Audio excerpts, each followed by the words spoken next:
Dans le cadre de l'année de reconnaissance de l'administration centrale tibétaine envers sa sainteté le grand 14e Dalai Lama, le département de l'information et des relations internationales organise cette semaine une série de conférences préenregistrées sur les 4 principaux engagements de sa sainteté, à savoir la promotion des valeurs humaines, la promotion de l'harmonie entre les traditions religieuses du monde, la préservation de la culture et de l'environnement naturel du Tibet et raviver la réalisation de la valeur de la sagesse ancestrale de l'Inde chez les jeunes Indiens d'aujourd'hui.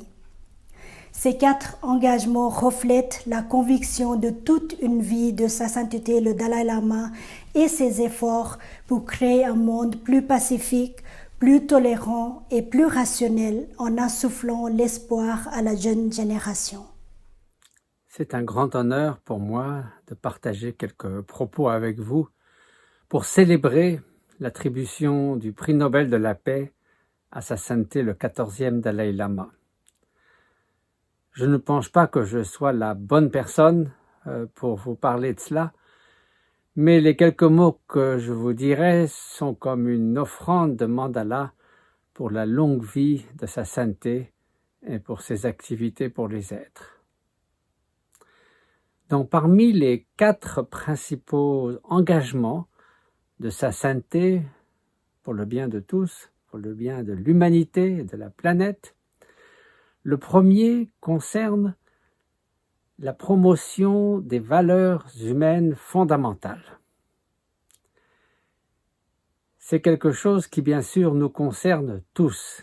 Et comme sa sainteté le dit souvent, que l'on soit croyant ou non, nous avons besoin d'amour, d'affection, de compassion, de sollicitude, du premier jour de notre vie au dernier.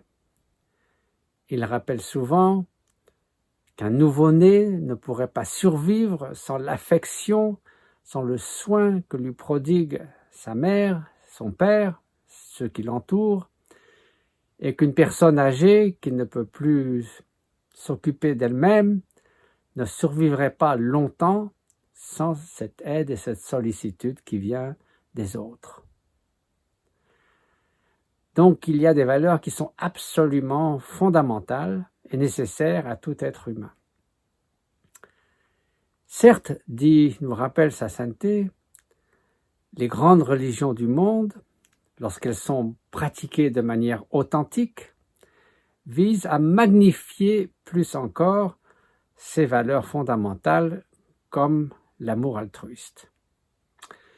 Mais il ne faudrait pas pour autant penser que sans une pratique religieuse, ces valeurs ne sont pas pour nous.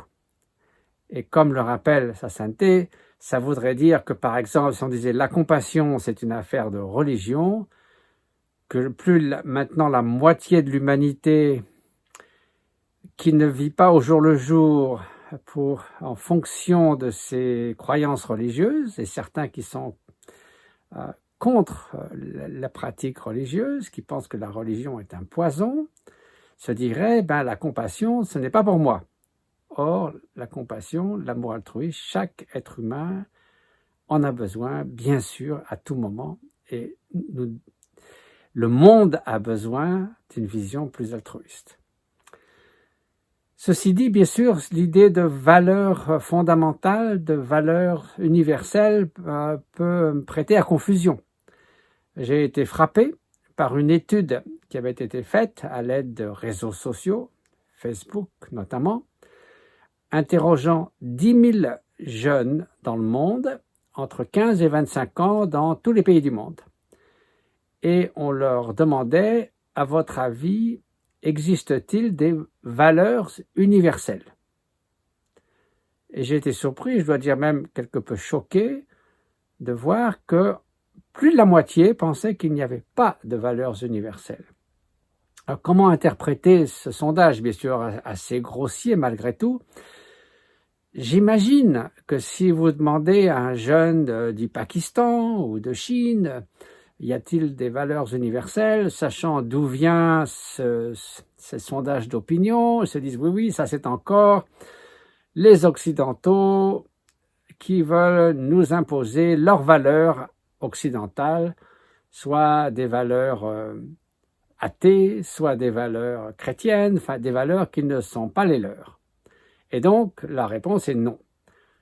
Mais si on posait la même question en précisant, pensez-vous que la générosité est une valeur universelle? Pensez-vous que le fait d'être honnête est une valeur universelle? Que l'amitié, que la sollicitude, la bienveillance, que la tolérance, l'ouverture d'esprit? Et là, je pense qu'il serait très difficile à qui que ce soit de dire que la générosité n'est pas une valeur universelle que nous devons respecter.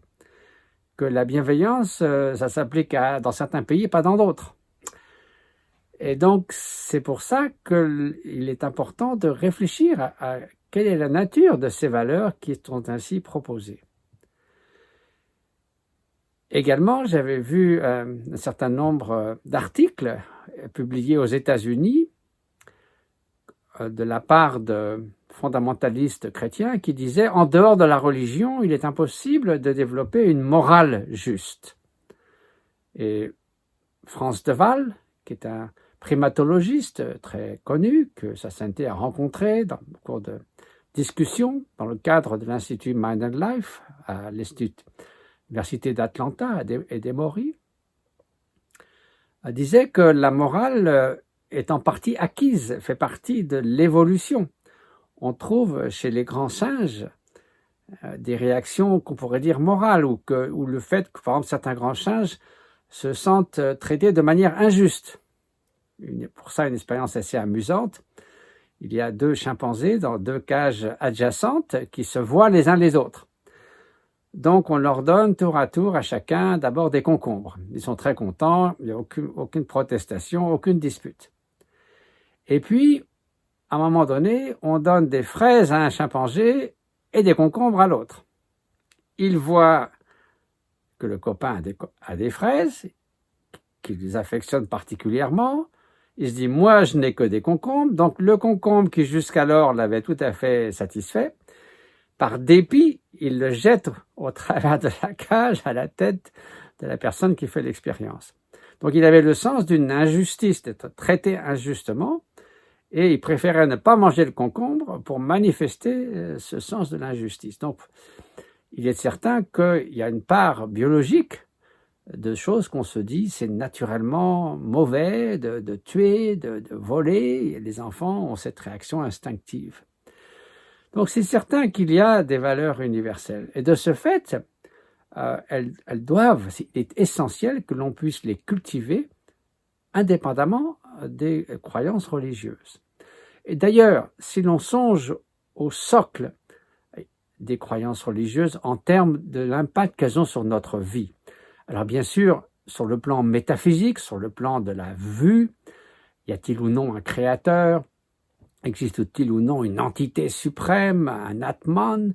Ou comme le conclut la philosophie bouddhiste de la voie du milieu, du Madhyamika, essayer de démontrer qu'il ne peut exister aucune entité ultime qui existe par elle-même, d'elle-même, qui soit sa propre cause, qui soit éternelle, etc. Tout cela, bien sûr, ce sont des différences que l'on peut reconnaître, étudier, apprécier, discuter. Il y a eu d'innombrables et interminables polémiques, notamment entre les philosophes bouddhistes et les philosophes des différentes vues de l'Inde. Mais quand il s'agit de l'amour du prochain, tout le monde est fondamentalement d'accord. Aucune religion n'a commencé à prêcher la haine comme étant la première chose qu'un Dieu aurait recommandé à ses fidèles. La règle d'or, ne fais pas aux autres ce que tu ne voudrais pas qu'ils te fassent à toi-même, est trouvée dans absolument toutes les religions et toutes les philosophies. Et on pourrait dire que si l'on se contentait aujourd'hui d'appliquer la règle d'or dans toutes nos actions, dans la société, dans les rapports entre les peuples, entre les nations, le monde irait certainement beaucoup mieux. Donc on peut dire que la règle d'or fait partie de ces valeurs humaines fondamentales et universelles que recommande le Dalai Lama. Un des principes de l'éthique bouddhiste est tout d'abord commence par ne pas nuire à autrui.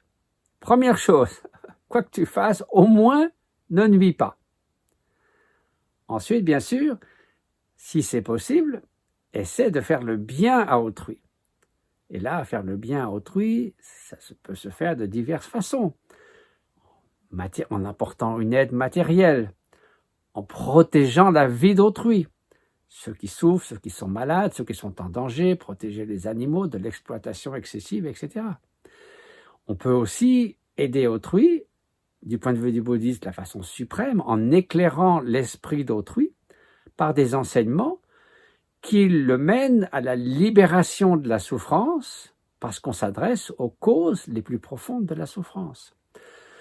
Donc, qui pourrait s'opposer à une telle approche qui est absolument universelle? Ne pas nuire et, si possible, faire le bien. Donc, il est clair que ce message est essentiel. Néanmoins, pourquoi Sa Sainteté en a-t-il fait l'un de ses 4 engagements ou une des 4 missions dont il se sent investi pour apporter du bien autour de lui et inspirer de par le monde? C'est bien parce que souvent ces valeurs universelles sont bafouées et que l'on commet souvent des actes de violence gratuits à l'égard d'autrui, mus par l'animosité, par la haine, par la cruauté, par l'indifférence, par l'avidité, par la jalousie, par l'arrogance, autant de poisons mentaux qui sont à l'antipode de ces valeurs universelles.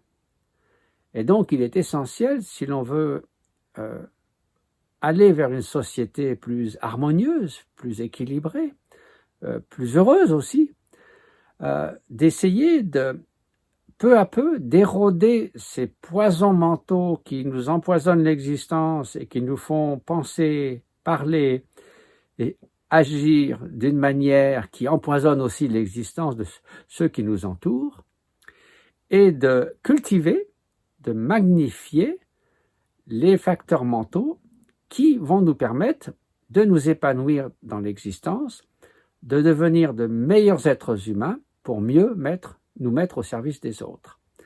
C'est donc le principe de l'entraînement de l'esprit qui rejoint une des autres notions dont parle souvent Sa Sainteté, de la science bouddhiste. Il dit souvent dans le bouddhisme, on peut distinguer la science bouddhiste, la philosophie bouddhiste et la pratique du bouddhisme.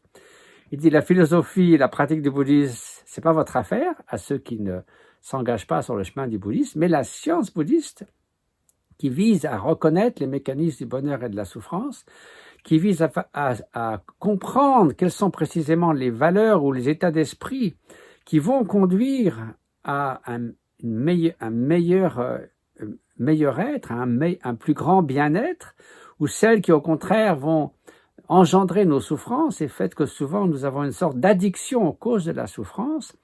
Toute cette discrimination, ce discernement fait bien sûr partie de la sagesse et peut s'entraîner.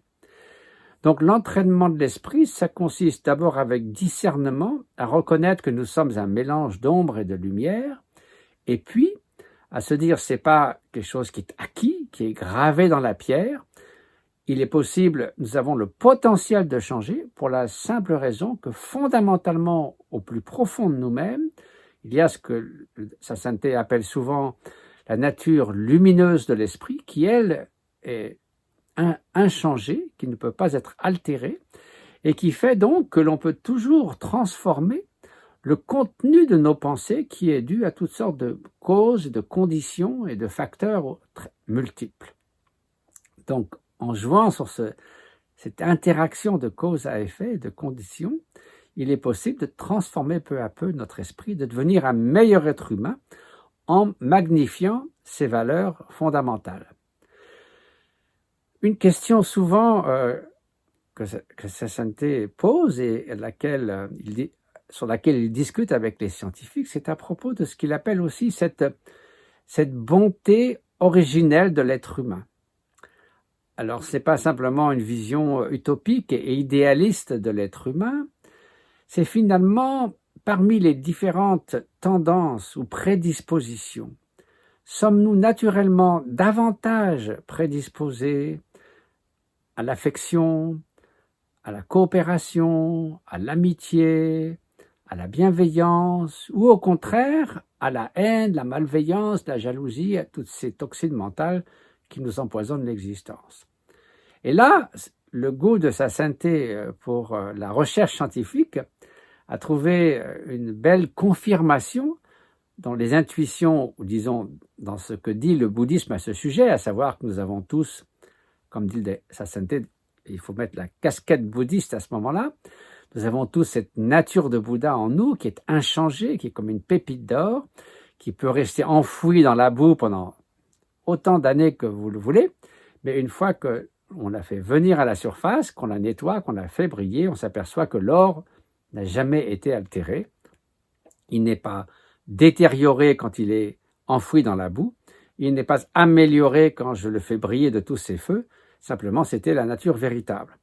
Donc qu'en est-il du point de vue de l'étude de la nature humaine par la psychologie expérimentale? C'est quelque chose auquel Sa Sainteté s'est beaucoup intéressé. Alors, il y a 50 ans encore, on pensait que les enfants étaient des petites brutes égoïstes. Sigmund Freud disait cela notamment, et à l'âge de 5 ans, ils apprenaient un petit peu à se civiliser, à se comporter convenablement en société, parce qu'ils voyaient que sans ça, ils allaient avoir des problèmes et que c'était finalement mieux de se comporter à peu près raisonnablement en société, mais qu'au fond du fond, en fait, on a une sorte de violence contenue chez les êtres humains.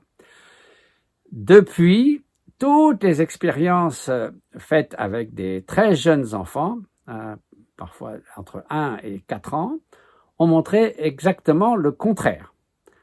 À savoir que, bien sûr, nous pouvons devenir des dictateurs sanguinaires, des psychopathes qui coupent des gens en morceaux et trouvent ça très très bien.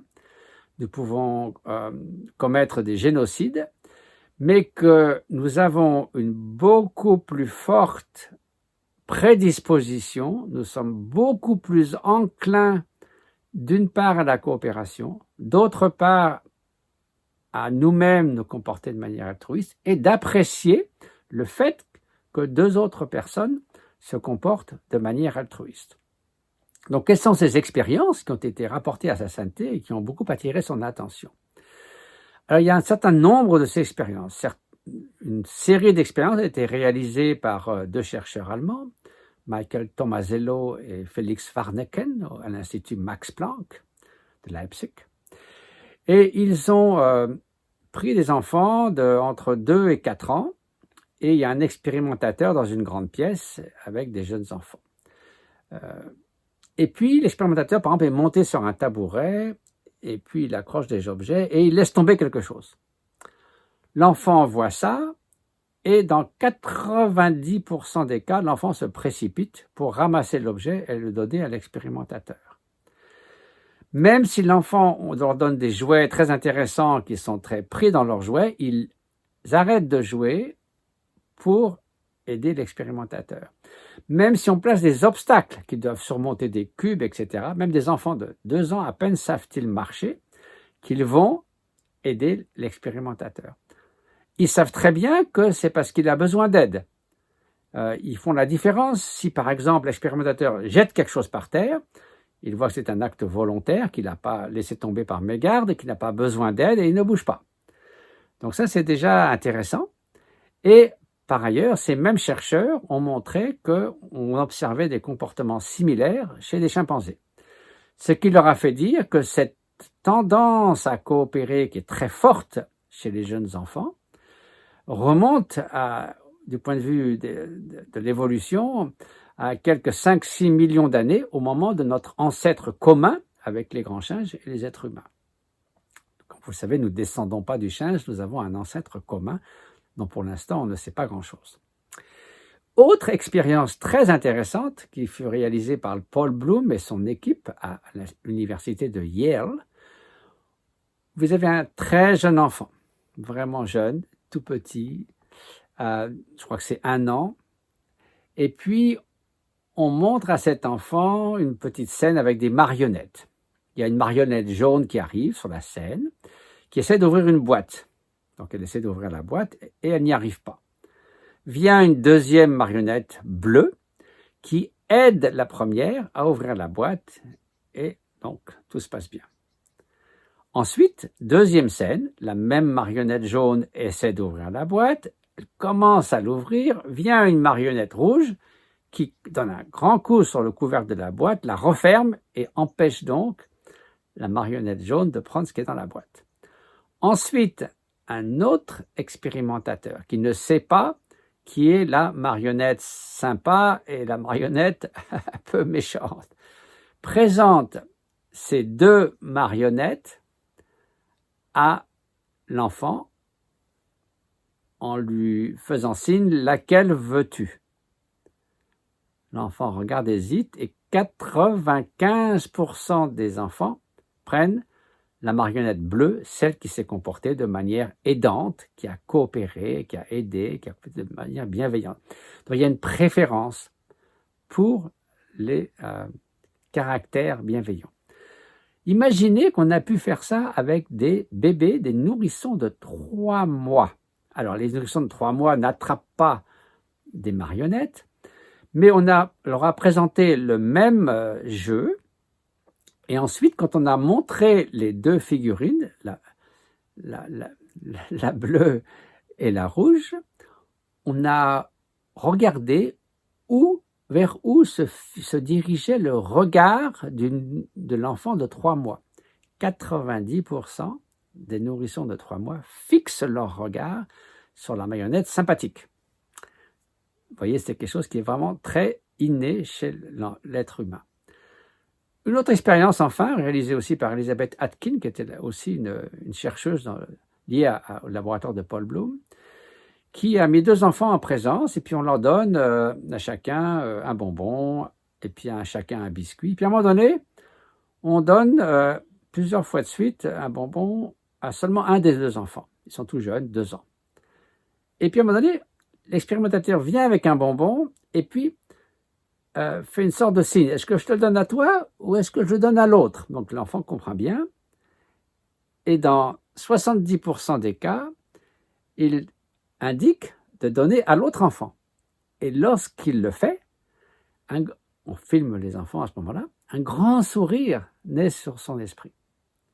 Il y a les 30% qui prennent le bonbon pour eux et puis ils ont un regard renfrogné dans le genre « tu ne vas pas venir me prendre mon bonbon ». Donc la vaste majorité se comporte de manière altruiste. Alors maintenant, chez les adultes, un grand psychologue qui s'appelle Daniel Batson a étudié pendant 30 ans des personnes dans des circonstances très complexes, je vous passe les détails, 30 différents protocoles expérimentaux qui lui ont permis de dire en fin de course que il y a certains comportements qui ne peuvent s'expliquer que par un altruisme véritable. C'est-à-dire que la motivation, l'intention de la personne était vraiment de faire du bien à l'autre pour faire du bien et non pas pour obtenir des louanges, pour obtenir une récompense en retour, pour être bien vu de la société, pour se sentir satisfait avec lui-même et ne pas avoir un sentiment de culpabilité. Toutes ces explications égoïstes ont été éliminées les unes après les autres par des protocoles expérimentaux. Bon, pardonnez-moi cet aparté scientifique, mais puisque ce genre d'approche est cher au cœur de sa sainteté, je me suis permis de les mentionner.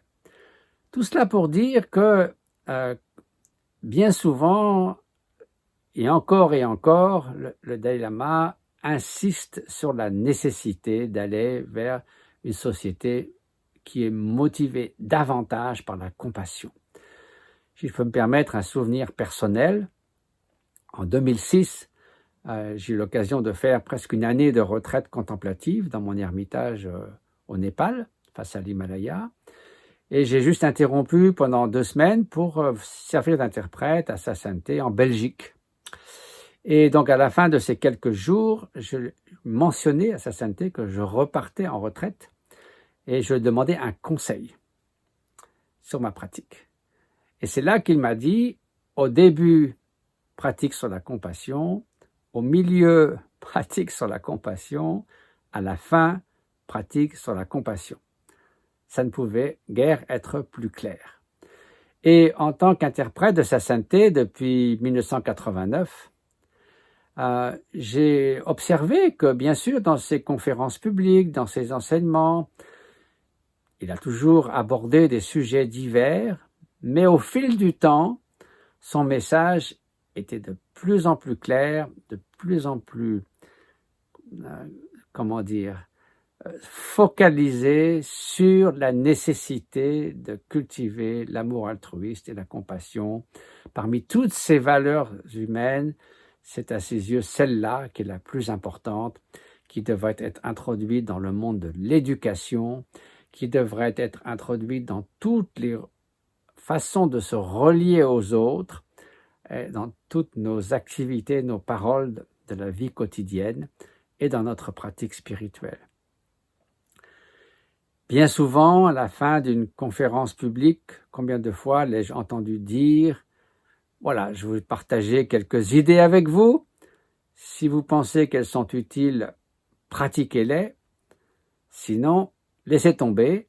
Mais une chose à laquelle je vous demande d'attacher de l'importance, ayez bon cœur. » On peut se dire « Oui, bien sûr, pourquoi pas ?»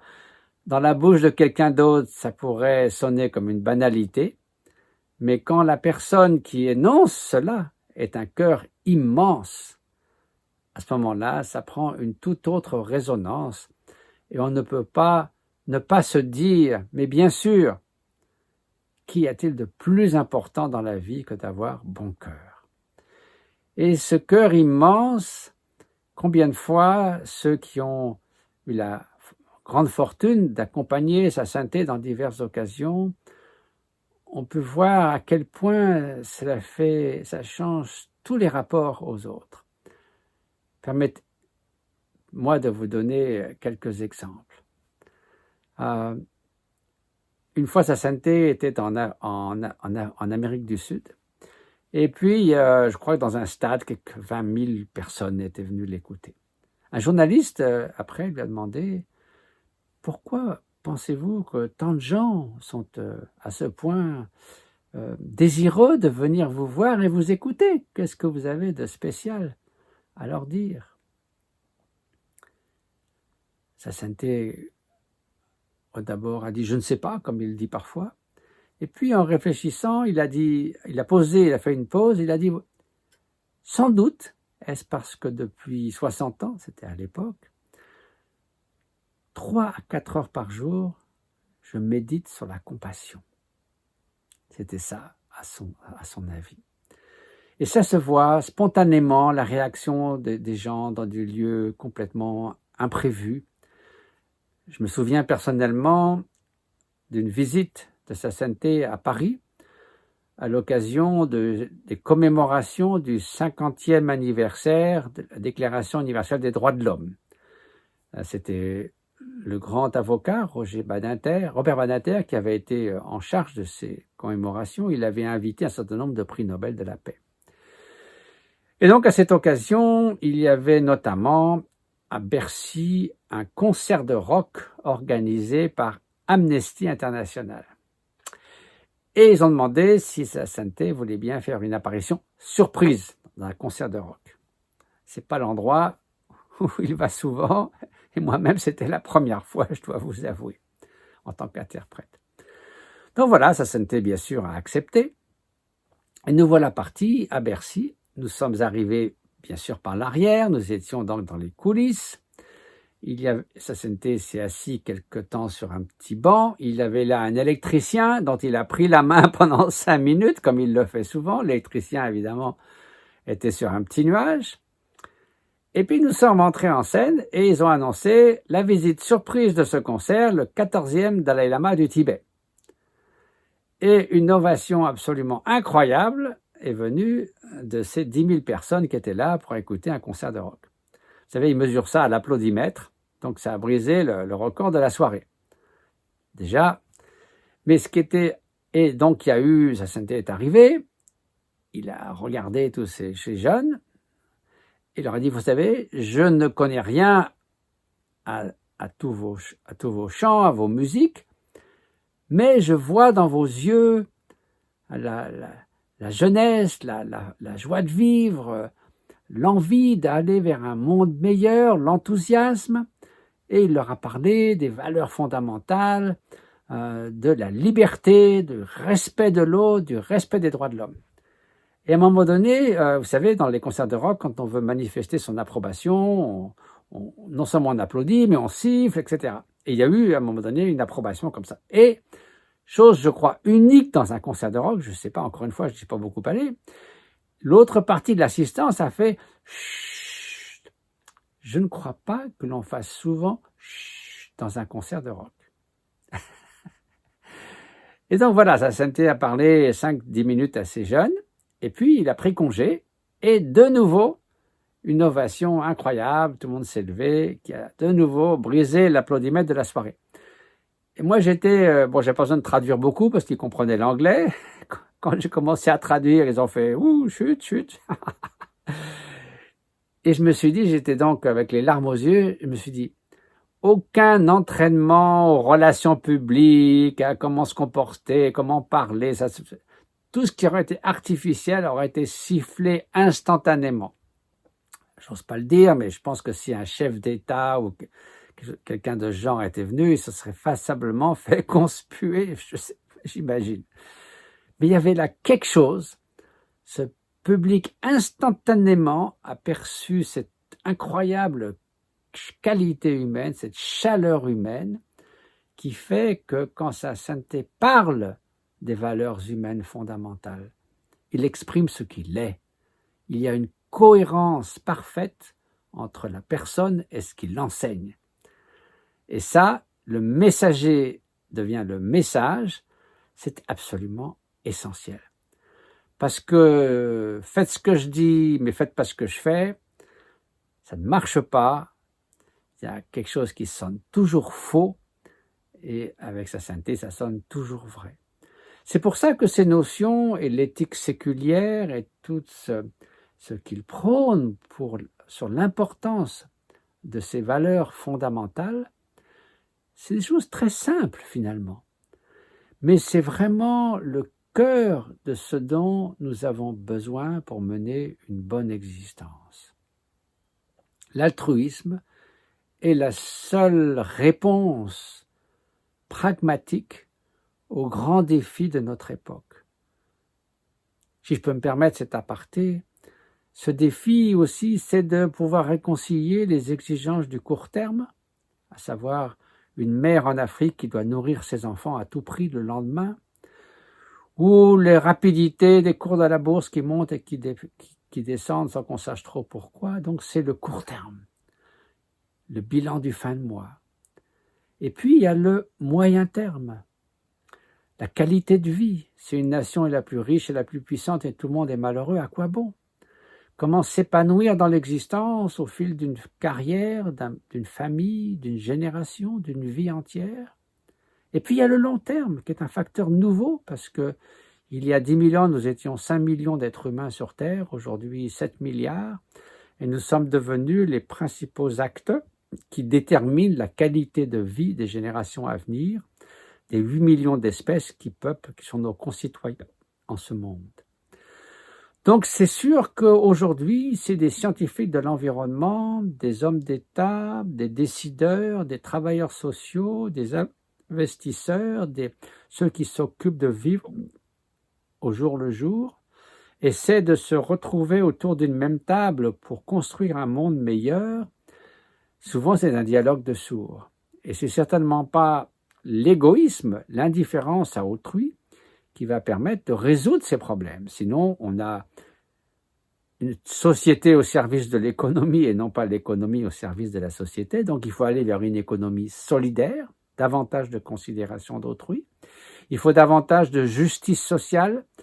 Et j'ai eu l'occasion, pendant 25 ans, d'être l'interprète de Sa Sainteté, de me rendre compte à quel point il attachait une énorme importance à la justice sociale, à toujours s'occuper des plus démunis, de ceux qui sont laissés pour compte.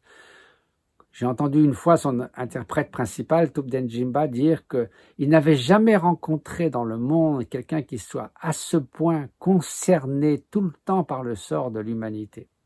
C'est quand même assez extraordinaire.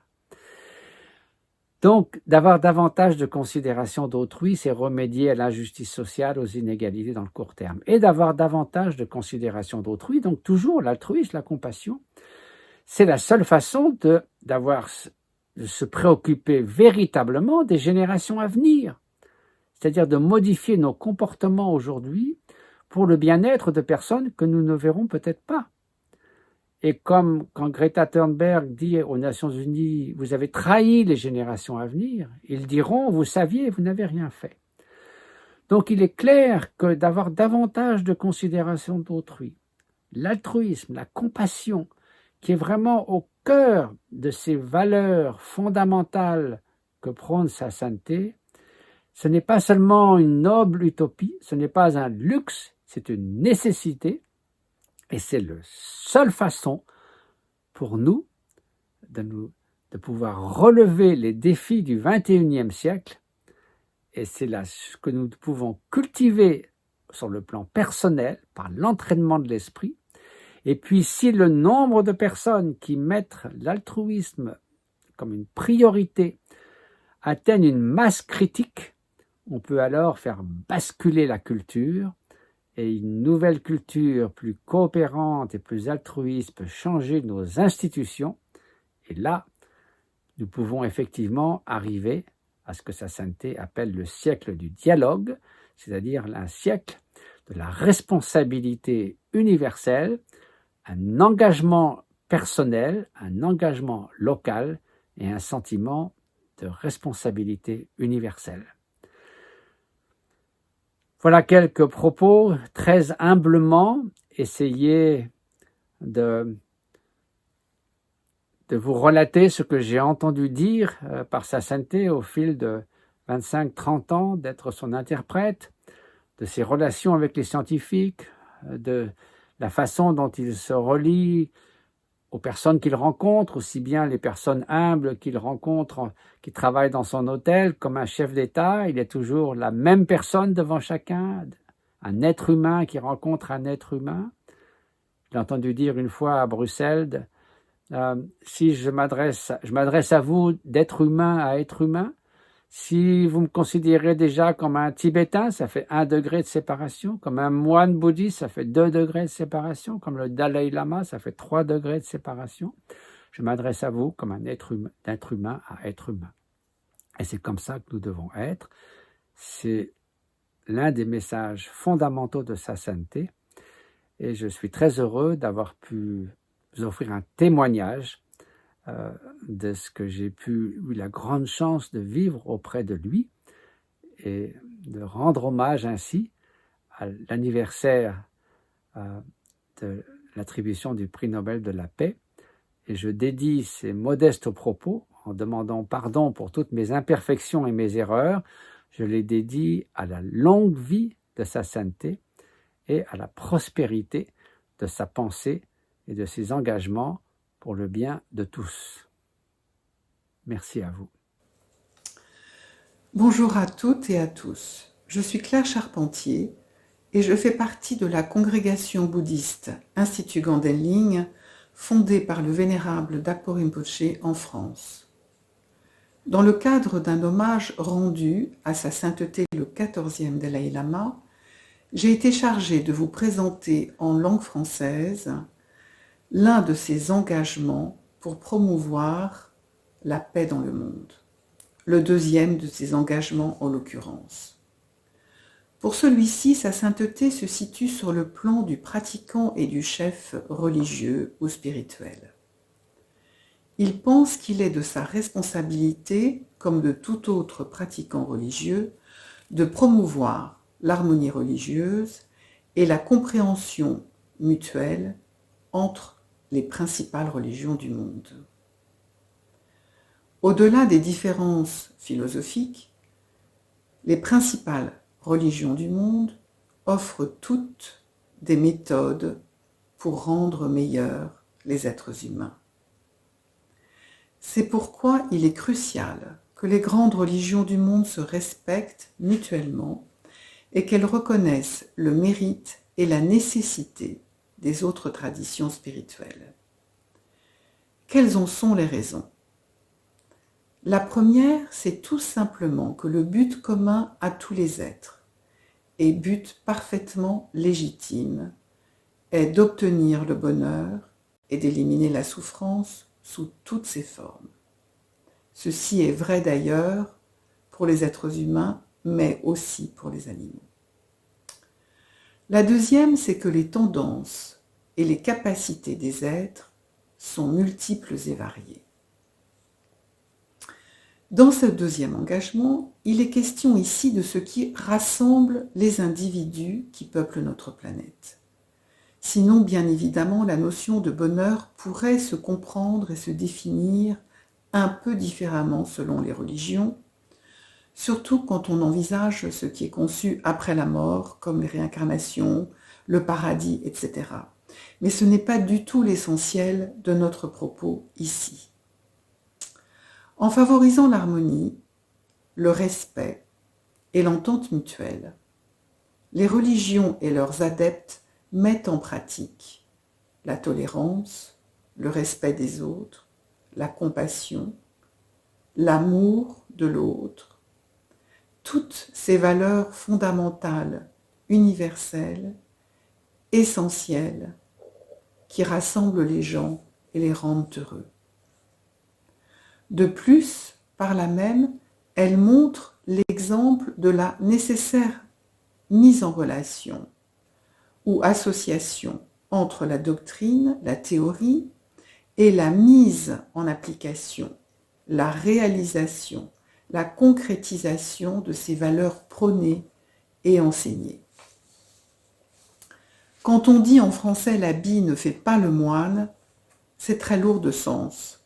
Et cela montre bien que les conditions intérieures, celles qui relèvent de l'esprit, sont bien plus importantes que les apparences et les conditions extérieures, et ceci est communément admis par toutes les religions. Enfin, si l'on veut que les religions en lesquelles on croit perdurent, restent vivantes, ce point est de la plus haute importance. En effet, quels sont les effets et les dangers de la non-application des enseignements, quelle que soit la religion? Eh bien, ne pas obtenir les résultats escomptés, provoquer le découragement, pouvant aller jusqu'à causer l'abandon de sa foi ou à décourager autrui de s'y engager.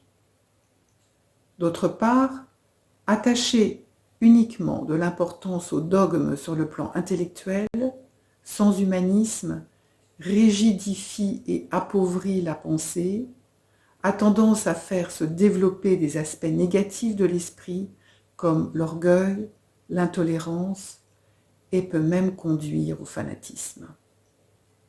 Cela crée forcément des tensions, des divisions et vouloir imposer à tout prix sa croyance ou son point de vue ou justifier des guerres au nom de la religion est inacceptable.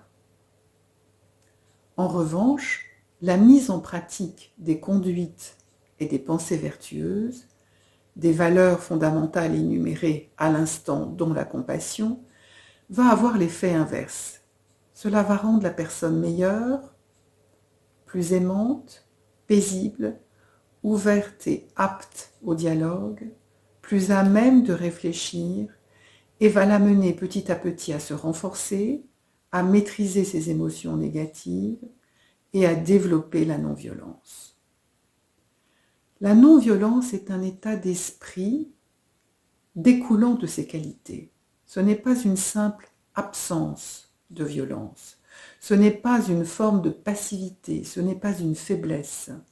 C'est au contraire une grande force et le meilleur des remèdes à la violence.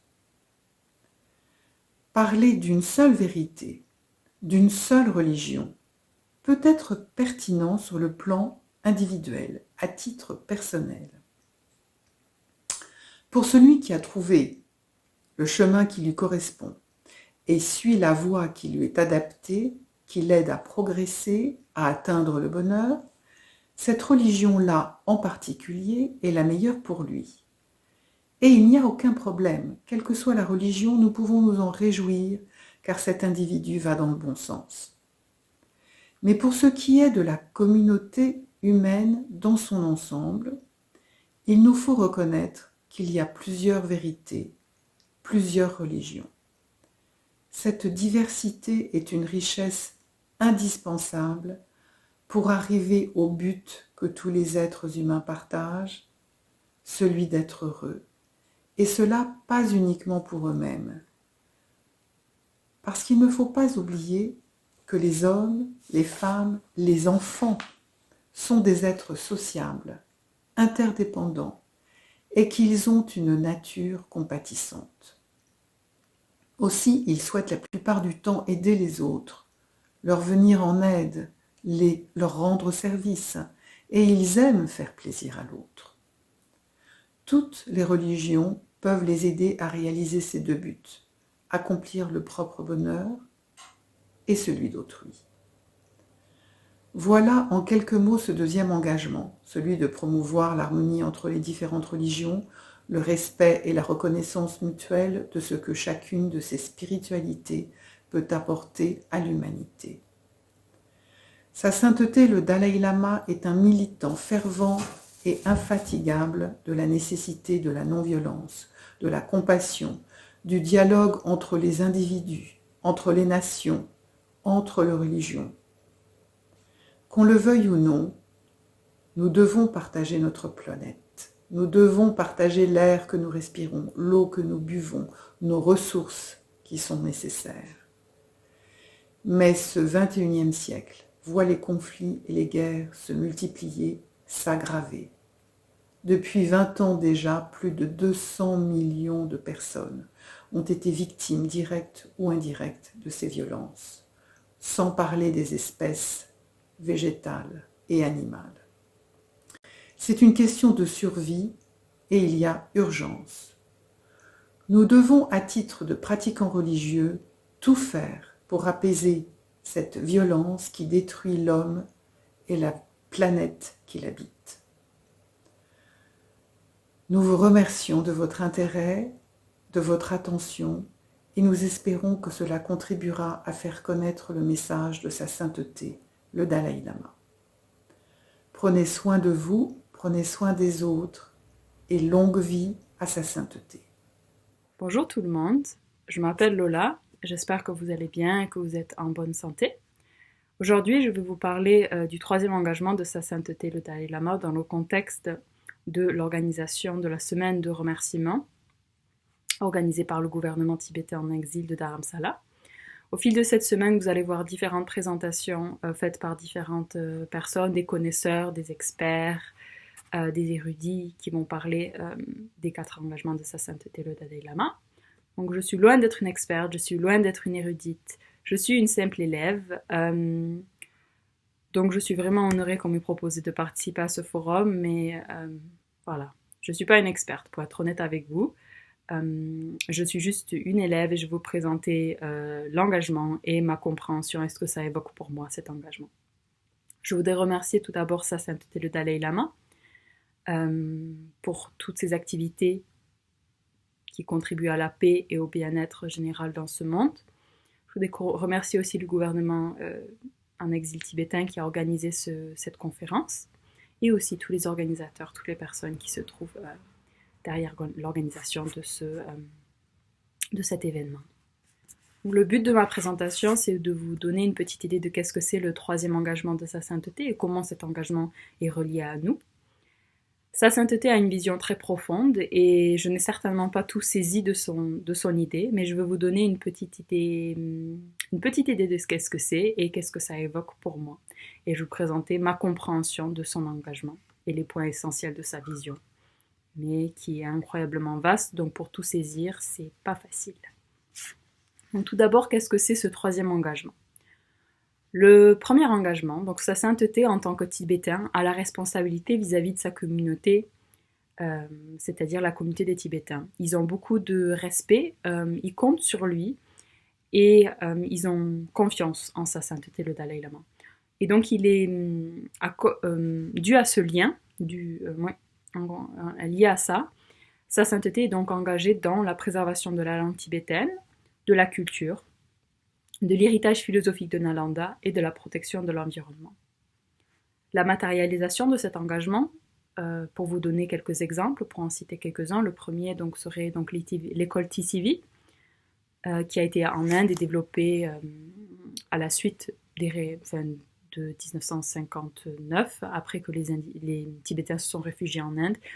Sa sainteté a initié donc le développement d'un système éducatif en exil pour que les jeunes Tibétains puissent apprendre leur histoire, leur langue, leur culture, la musique, etc. Ensuite, un autre exemple serait la création des centres monastiques dans le sud de l'Inde. Ces centres monastiques, en fait, sont comme pas une copie, mais comme une réinstitution, en fait, de ces monastères qui sont au Tibet. Donc, par exemple, vous avez Sera, Ganden et Jepun, qui se trouvent dans le sud de l'Inde.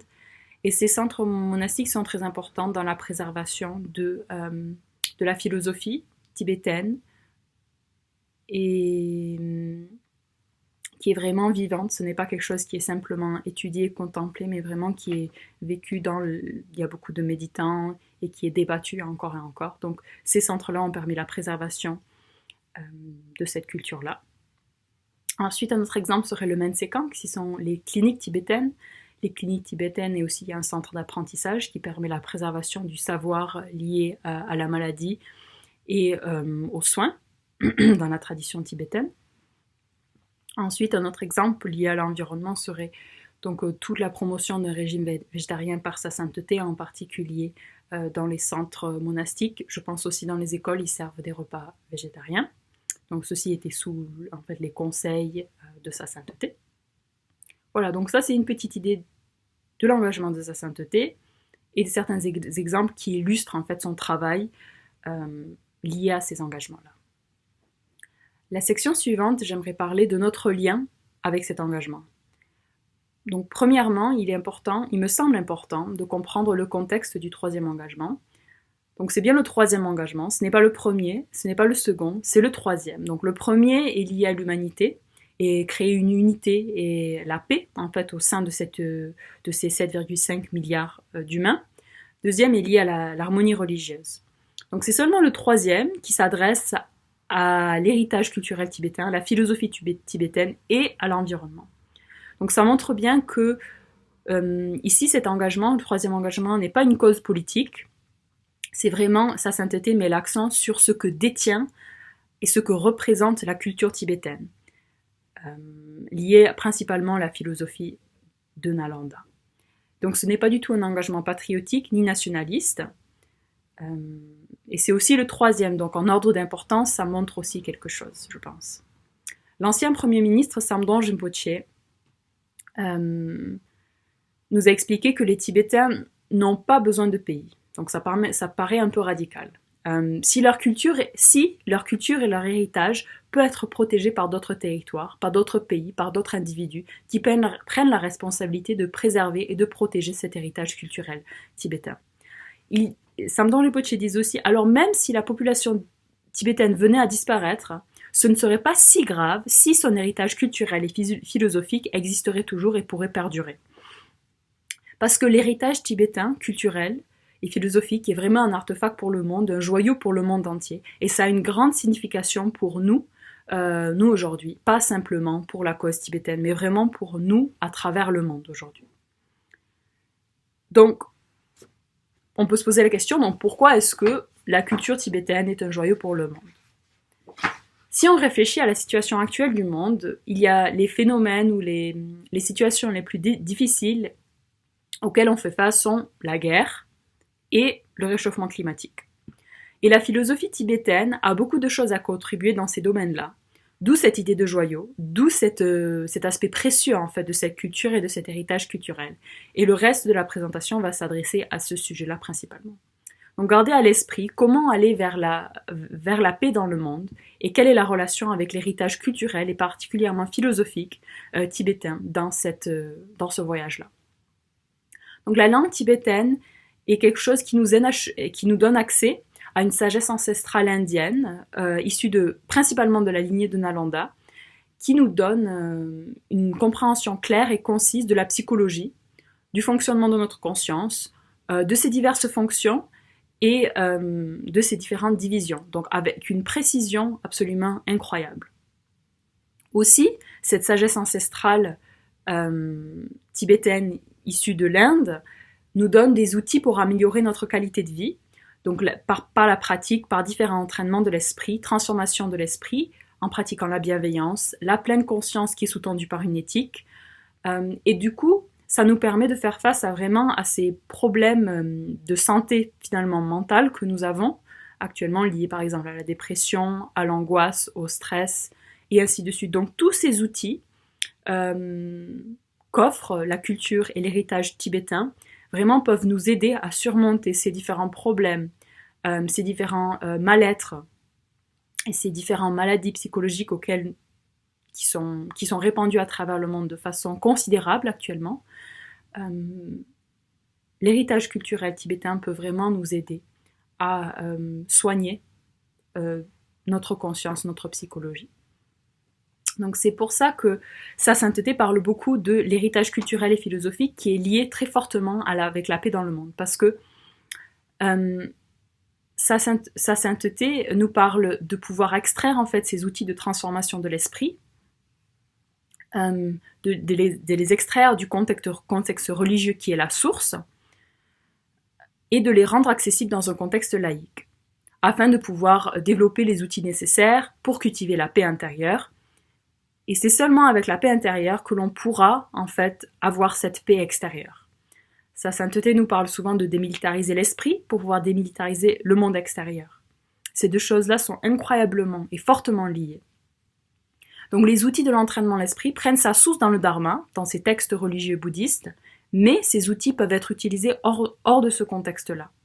Et ce n'est pas nécessaire qu'il y ait un rituel, que l'on accepte vie passée, vie future, que l'on prenne refuge dans un Bouddha, Dharma, la Sangha, etc. Tout cela n'est pas du tout nécessaire. Ces outils peuvent être vraiment extraits de ce contexte-là et enseignés et utilisés pour développer un bien-être et un équilibre intérieur. Et ça, c'est principalement le 4e engagement de Sa Sainteté.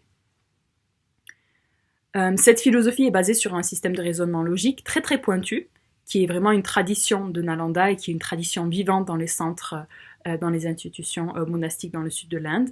Donc comme le Bouddha nous a dit, n'acceptez pas mes enseignements par simple foi, mais analysez mes enseignements de la même manière que l'orfèvre analyse la qualité de son or, en le frottant, le brûlant et en le coupant. Samdon Rinpoche explique aussi que dans le bouddhisme, la paix n'est pas juste la simple absence de guerre et de conflit. La paix est plutôt un état où la cause même de la désharmonie est éliminée. Ceci suggère que la cause de la violence et la guerre se trouve au niveau de la conscience. Et celle-ci se trouve sous forme de klesha, des émotions perturbatrices. Et tant que les kleshas seront existants, tant que nous aurons ces émotions perturbatrices dans notre esprit, dans notre continuum mental, dans notre conscience, il y aura de la violence. Avec ces idées-là, on peut vraiment commencer à réfléchir comment est-ce qu'on peut obtenir la paix dans le monde et comment est-ce que ce cheminement est possible. Et vraiment, on arrive à comprendre que le joyau, cette philosophie bouddhiste et tibétaine, avec l'entraînement de l'esprit, la transformation du mode de pensée, peut nous amener à matérialiser cette paix et que ça ne reste pas juste une simple idée, mais vraiment une réalité vivante. Aussi, c'est quelque chose qui me semble important, c'est la langue tibétaine. Donc vraiment, Sa Sainteté parle beaucoup de la langue tibétaine et que c'est la meilleure langue pour pouvoir comprendre la philosophie bouddhiste. La source des textes bouddhistes du Bouddha sont principalement en sanskrit et en pali, qui est une langue morte. Donc maintenant, le tibétain, c'est une langue vivante. Et il y a un vocabulaire incroyablement précis sur les différentes divisions de la conscience, sur les terres et les chemins bouddhistes pour obtenir l'état de Bouddha. Donc vraiment un vocabulaire incroyablement riche et précis que nous n'avons pas en français ou en anglais. Donc sa sainteté dit souvent que c'est vraiment la meilleure langue pour étudier la philosophie bouddhiste grâce à sa richesse de langage et sa précision. Donc cette richesse de langage, elle est existante et ce n'est pas un hasard parce qu'en fait, c'est un résultat d'un travail incroyablement fastidieux qui a été initié par le roi Trisondetsen sous les conseils de Shantarakshita. Shantarakshita qui a conseillé au roi de traduire tous ces textes en pali, en sanskrit, en tibétain, afin que les Tibétains puissent apprendre directement en leur langue maternelle les enseignements bouddhistes. Cette traduction a aussi amené que pendant la traduction, si certains mots tibétains n'existaient pas, ils étaient simplement créés. Ils fabriquaient les mots au fur et à mesure et du coup, la richesse de langage dans le sanskrit était en fait véhiculée dans la langue tibétaine. Et donc les termes tibétains vraiment arrivent à communiquer les termes et la richesse du mot sanskrit d'une façon exacte et précise. C'est pour ça que la langue tibétaine est très très importante dans notre compréhension de l'étude de la philosophie bouddhiste.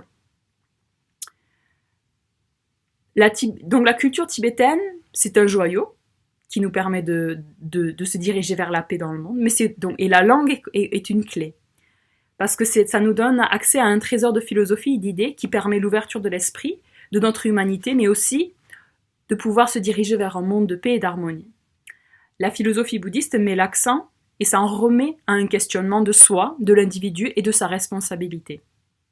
La nature du conflit se trouve au sein de notre propre conscience. Et tant que nous n'arriverons pas à éliminer cet ennemi-là, nous ne pourrons pas éliminer les ennemis extérieurs. La culture, dans son vrai sens du terme, selon Samdon Rinpoche, est la cultivation de l'esprit, c'est-à-dire l'élimination des impuretés qui souillent notre conscience. Et la véritable fonction de la culture est de rendre la conscience bien cultivée pour que nous puissions accomplir des bonnes actions. Donc la préservation de la culture et de la philosophie tibétaine me semble absolument essentielle pour un monde qui aspire à vivre en paix et en harmonie. Ensuite, une autre chose qui me semble importante, c'est notre rôle dans l'apprentissage de la langue tibétaine.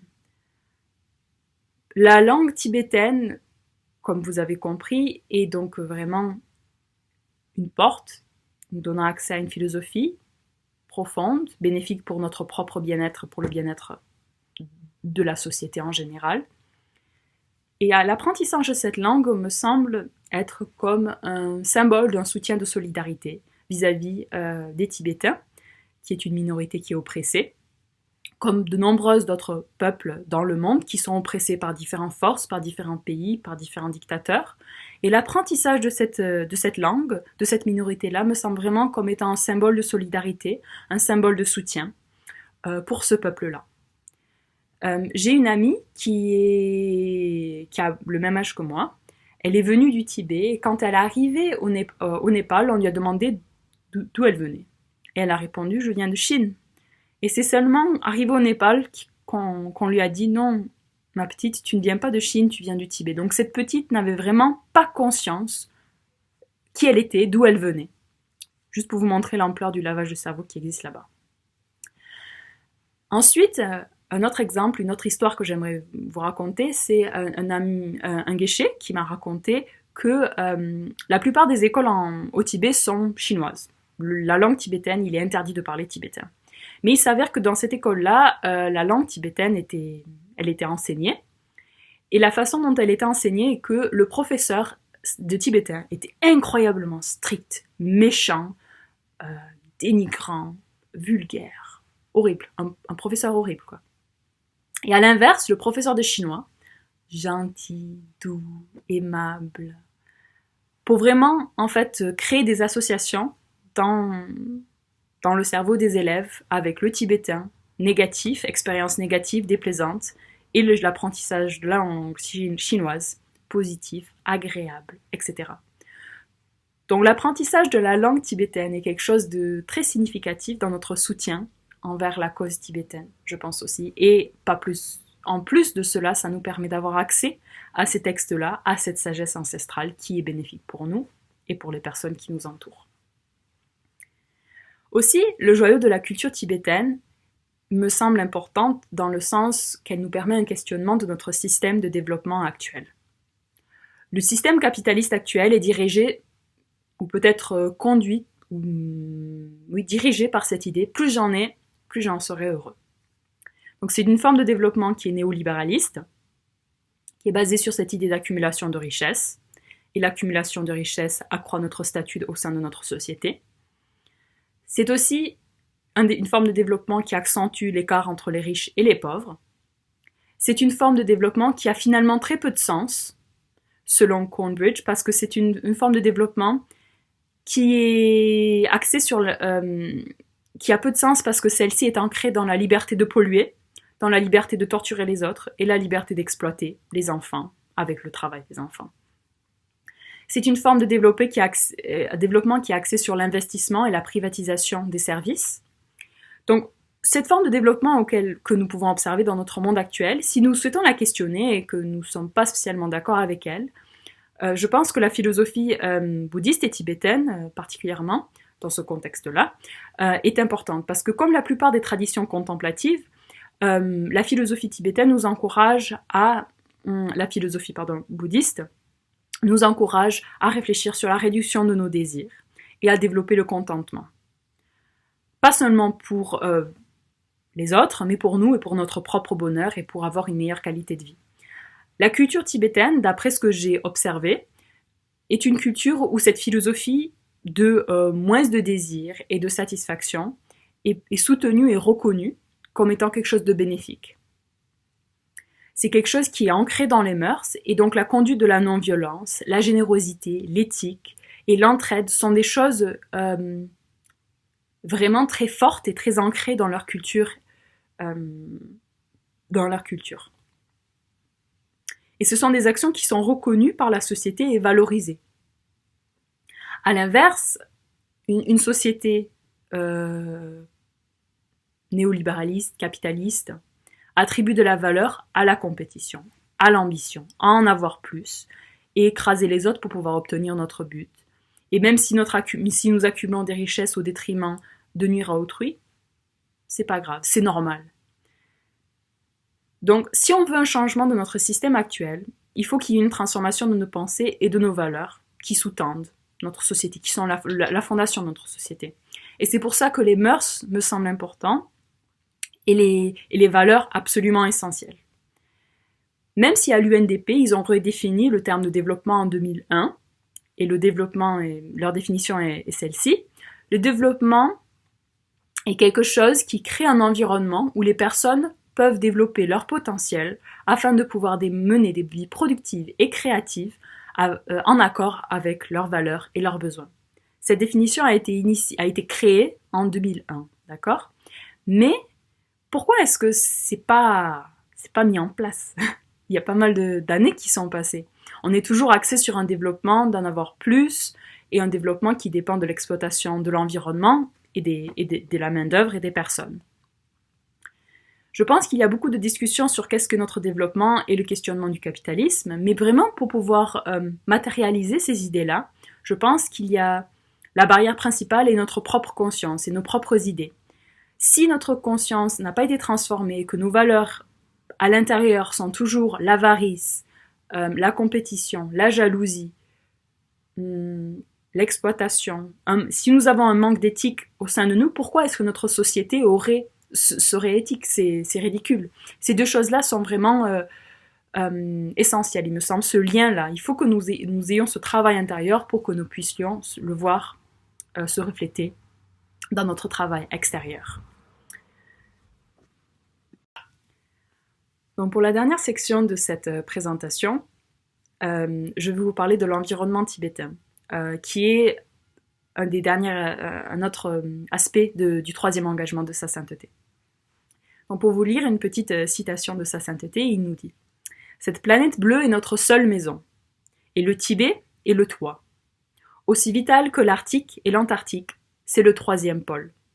Le plateau tibétain a besoin d'être protégé, pas juste pour les Tibétains, mais pour la santé environnementale et la durabilité du monde entier. »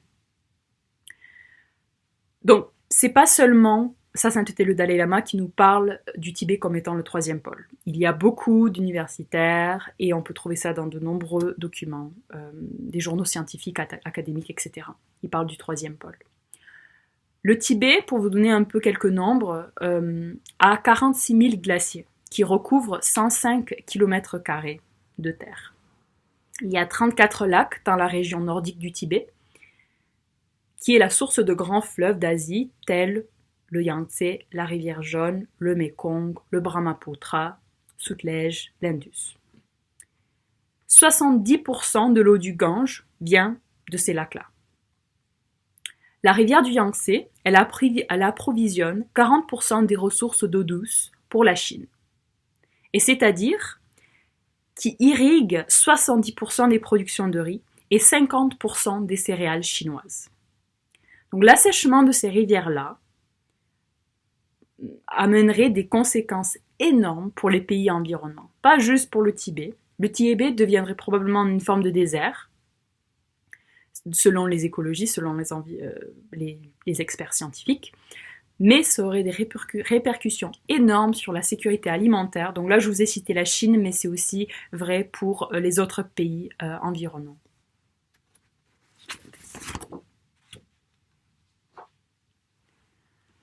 Ensuite, la fonte de la permafrost amènerait un relâchement de carbone qui accélérerait le réchauffement climatique. La fonte de la permafrost, selon certains scientifiques, peut aussi amener le relâchement de certains virus qui se trouvent dans cette couche. Depuis 1970, il y a une augmentation importante des lacs, un gonflement en fait des lacs au Tibet, qui a accru dû à la fonte des glaces et à l'augmentation de précipitations. En fait, ces rivières qui prennent leur source au Tibet fournissent de l'eau douce à plus de 1,5 milliard de personnes en aval, ce qui représente 1/5 de la population mondiale. Sa Sainteté nous demande encore et encore de préserver ces rivières-là, d'en prendre soin, de s'en occuper, parce que l'assèchement de ces rivières-là vraiment mettrait en péril la vie et de nombreuses personnes. Donc ça, c'est une petite idée de l'urgence, en quelque sorte, de protéger le plateau tibétain en relation avec la sécurité alimentaire, la sécurité d'eau potable. Il y a aussi tout le déséquilibre de la biodiversité et la désertification du plateau tibétain qui est aussi prouvée et discutée par différents scientifiques. Maintenant, j'aimerais parler du réchauffement climatique sous un autre angle.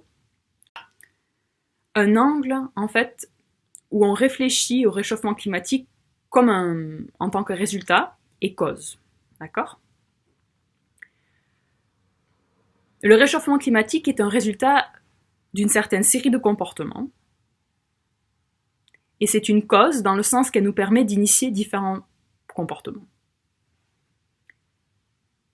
Karmapa nous dit l'ignorance est la raison pourquoi l'humain a dégradé l'environnement. L'ignorance attribue une valeur excessive au soi et tout ce qui est attaché, rendant la Terre autre. En pensant que le réchauffement climatique est un résultat, on peut réfléchir à qu'est-ce qui a amené ce type de résultat, ce type de processus. Dans cette citation, Karmapa fait référence particulièrement à l'ignorance qui est vue dans le système de philosophie bouddhiste comme le poison racine, qui est en fait derrière l'attachement et l'aversion, et ensuite par la suite de ça on a toutes les autres émotions perturbatrices qui en découlent. Mais ici il parle particulièrement de l'ignorance, qui sont alors un moteur pour un comportement néfaste pour l'environnement, et donc pour nous, parce qu'on en dépend complètement. Même si l'industrialisation, si les gaz à effet de serre, si la pollution de l'eau, de la terre, etc. sont les processus qui ont accéléré qui ont initié ces réchauffements climatiques, il faut que l'on réfléchisse à pourquoi est-ce qu'on a eu ce type de comportement néfaste envers l'environnement.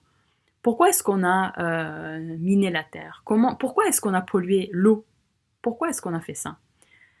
Et si on réfléchit, ça nous amène à un comportement où on pollue la terre, où on pollue l'eau. Et ce comportement, il est initié par certaines idées. Et il faut réfléchir à quelles sont ces idées. Et selon Karl Mappa, c'est l'ignorance. L'ignorance d'être focalisé sur soi. Et par la suite, donc, il crée cette séparation entre soi et l'environnement. Bell nous explique que la culture est ce que les gens fabriquent ou ce qu'ils font via leur interaction avec les autres et les choses. Alors ça devient difficile de trouver quelque chose qui est hors de la culture. Est-ce qu'on pourrait dire que le réchauffement climatique est un produit culturel? C'est un résultat de certaines interactions avec l'environnement, initiées par certaines valeurs qui sont fortement liées au néolibéralisme, à la modernisation qui est eurocentrique, et donc à des comportements de société de consommation, de désir sans fin, de compétition, d'exploitation des ressources, exploitation des populations plus pauvres, de différents groupes ethniques, etc. De cette idée qu'il y a une croissance incessante, de cette idée que plus j'en aurai, plus je serai heureux. Et donc ce type d'idées qui qui ont initié, je pense, ont vraiment initié une forme de comportement, et donc qui a à la suite amené cette crise environnementale auquel nous faisons face aujourd'hui. Donc on peut comprendre l'échauffement climatique grâce à l'introspection et identifier dans notre propre comportement notre désir, notre égocentrisme, notre insatisfaction, et comment ce type d'attitude a un effet néfaste sur l'environnement et aussi sur notre propre bien-être et sur notre capacité à être heureux. Le réchauffement climatique est un résultat global de centaines de millions d'individus qui ont eu un comportement similaire, d'autres plus que d'autres. Et ces valeurs humaines que nous avons, qui sont un petit peu qui sont contre-humaines finalement, qui ne sont pas en accord avec qui nous sommes réellement, et finalement qui sont en train de même menacer notre propre survie sur cette terre. Donc ça, c'est pour réfléchir au réchauffement climatique en tant que résultat d'un certain type de comportement. Ensuite, on peut réfléchir au réchauffement climatique comme une cause. Une cause de quoi?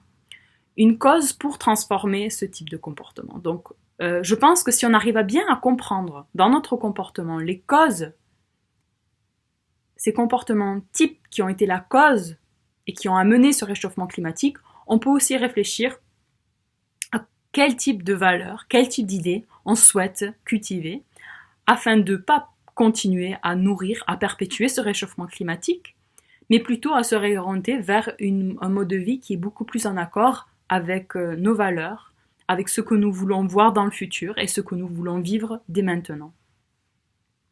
Je pense qu'aussi, réfléchir ainsi au réchauffement climatique en tant que cause pour initier différents types de comportements dès maintenant nous permet de développer des outils nécessaires afin de faire face aux adversités futures qui sont une réalité.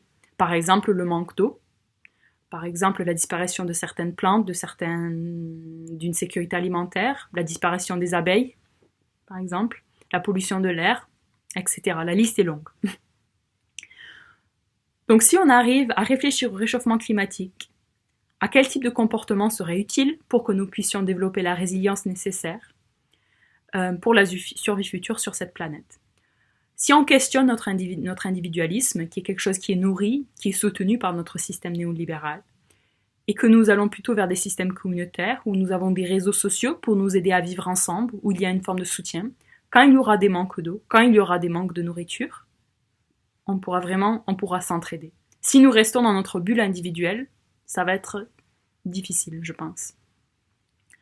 Je pense alors que le réchauffement climatique peut être une source d'apprentissage, un apprentissage sur nous, sur nos comportements et comment ils sont nuisibles pour nous directement et pour nous directement vu que nous mettons en péril notre propre survie, mais aussi ça peut nous aider à développer les qualités nécessaires.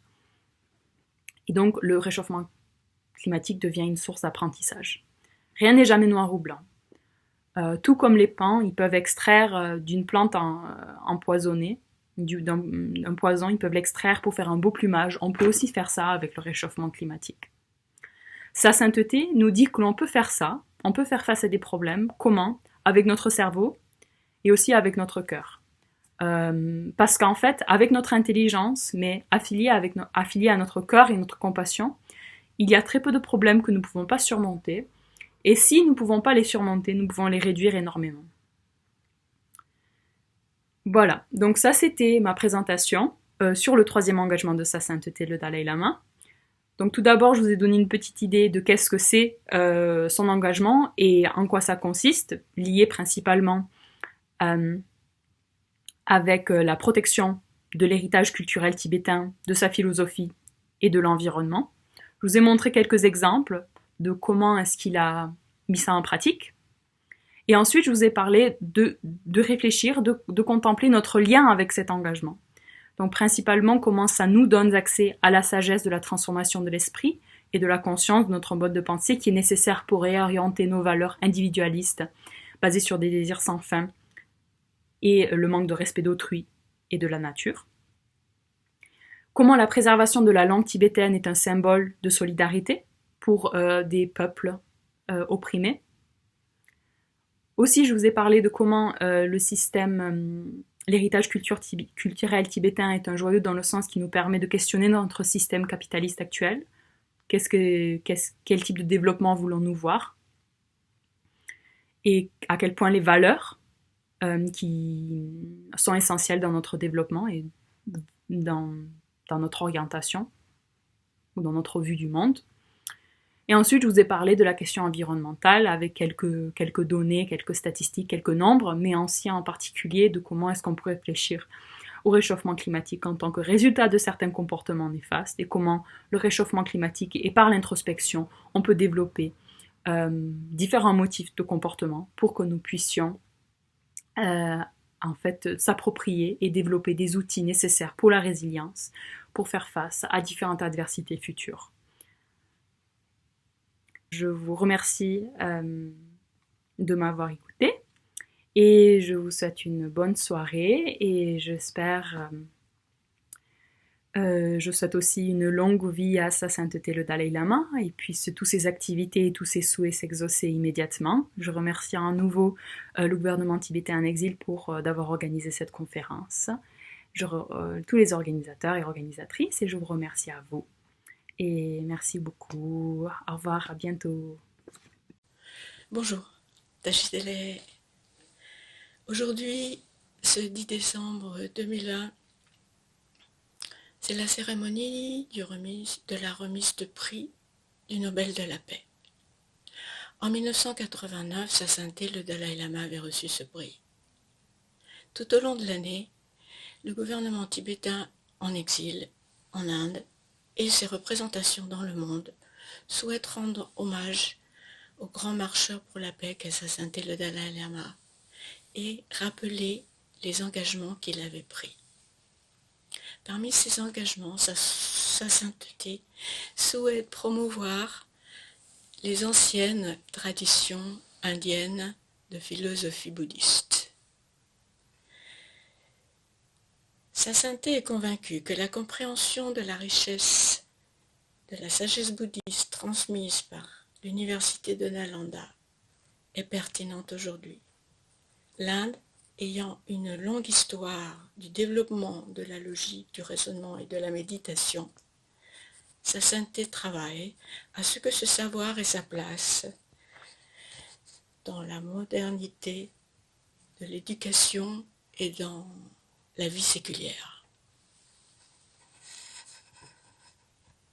Ces savoirs sont issus de l'université de Nalanda et de ses grands érudits. Cette université avait été fondée au IVe siècle et détruite au XIIe siècle.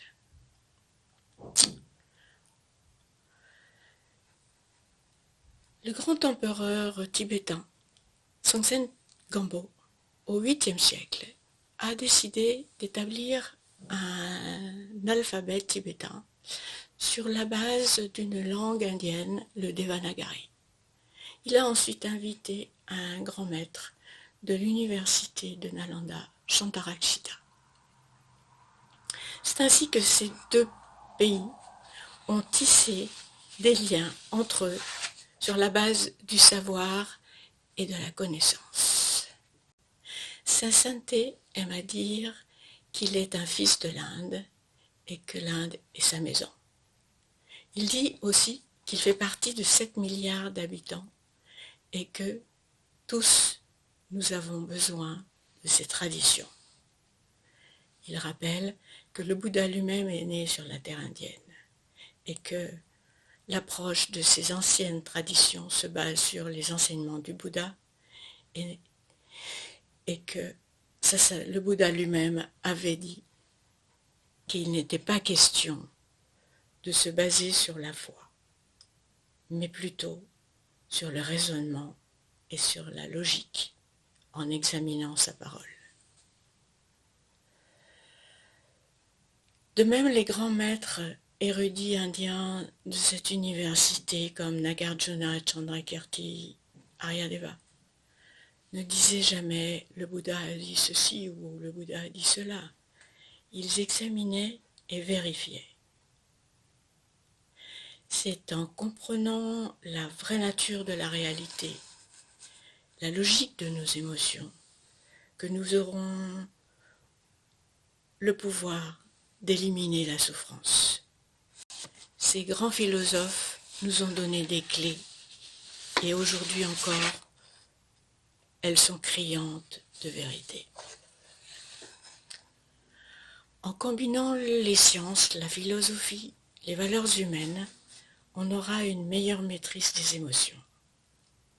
Cela nous permettra de désamorcer les émotions négatives, telles que la colère ou la peur, et nous amènera à la paix intérieure, à la paix autour de nous, et peut-être à la paix dans le monde. C'est toute une question d'hygiène mentale, dit sa sainteté. Nous devons vivre ensemble dans cette maison qu'est la Terre. Et aujourd'hui, nous avons tous les moyens de communication et d'éducation à notre portée. On ne peut donc exclure personne sur la base d'une croyance, car nous sommes tous capables de voir la valeur de la compassion, de l'empathie, du respect des autres.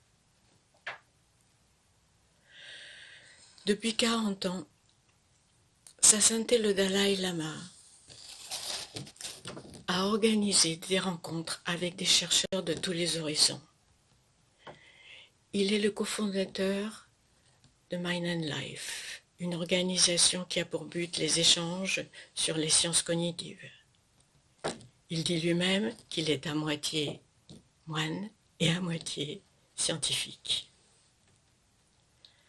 À travers cet engagement, Sa Sainteté est réellement, dans ce domaine, un précurseur et aussi un visionnaire. Il s'applique à remettre ces traditions ancestrales au goût du jour, afin que l'on puisse les voir comme des sujets académiques qui peuvent nous apporter la paix et le bonheur, et non sous l'angle des religions. Nous sommes donc tous concernés, et ces traditions sont des ponts entre nous.